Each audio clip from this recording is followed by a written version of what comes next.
Ang programang ito ay rated SPG. Striktong patnubay at gabay ng magulang ang kailangan. Maaaring may masiselang tema, lengguwahe, karahasan, sexual, horror o droga na hindi angkop sa mga... Kausap ka si best friend.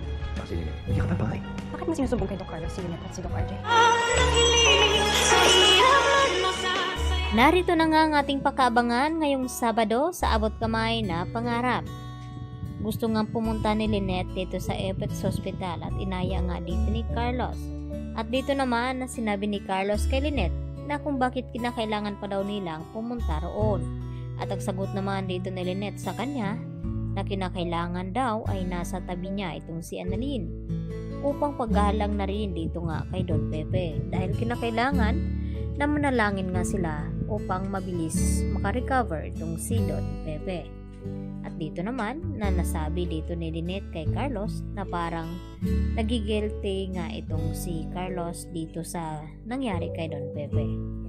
At maya-maya pa may kumalabog naman at dito nga na tila may trauma na nga itong si Lynette dahil sa nangyaring pangloob sa kanilang bahay. At laking gulat nila nang biglang bumukas ang pinto at si Harry lang pala ang dumating. At dito na pumunta sila sa Apex Hospital. Nang makarating nga dito sa Apex, dito naman na sinalubong ni Giselle itong sina Lynette at Annalyn. At dito rin na napag-usapan kung papaano daw na cardiac arrest itong si Don Pepe na ngayon nga ay matagumpay naman ang nagiging operasyon dito ni Carlos at ni Annalyn.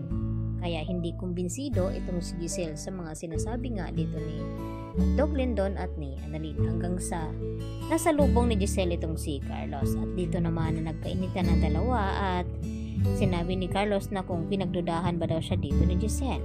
At dito naman na sinabi ni Giselle kay Carlos na sana'y hindi nagsisinungaling itong si Carlos.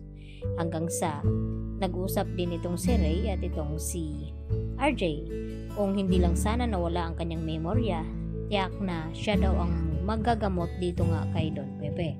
At sagot naman dito ni Ray na hindi imposible iyon dahil pinakamagaling nga itong si Doc RJ na bilang neurosurgeon.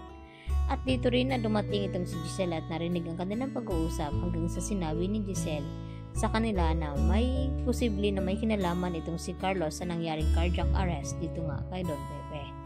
At nagtanong itong si RJ na kung paanong may kinalaman itong si Carlos na ngayon nga ay sila ang nag-opera dito sa ICU kay Don Pepe. At dito naman na sinabi ulit kay Giselle na hindi siya makagawa doon dahil maraming tao sa operating room at nandun din itong si Annalyn.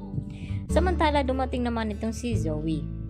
At nagtataka itong si Annalyn na kung bakit nakaitim ang suot ni Zoe.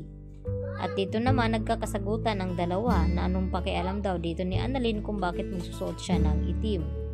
Hanggang sa umalis itong si Zoe dahil hindi niya kayang marinig ang mga usap-usapan ng mga tao roon na parang siya daw ang sinisisi.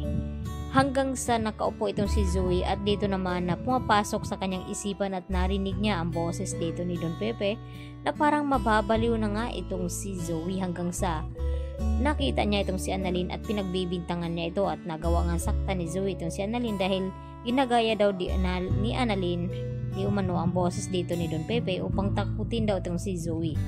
Kaya nagtataka naman itong si Annalyn na kung bakit ganun ang kinikilos dito ni Zoe na parang wala nga ito sa sarili at parang nababaliw na nga.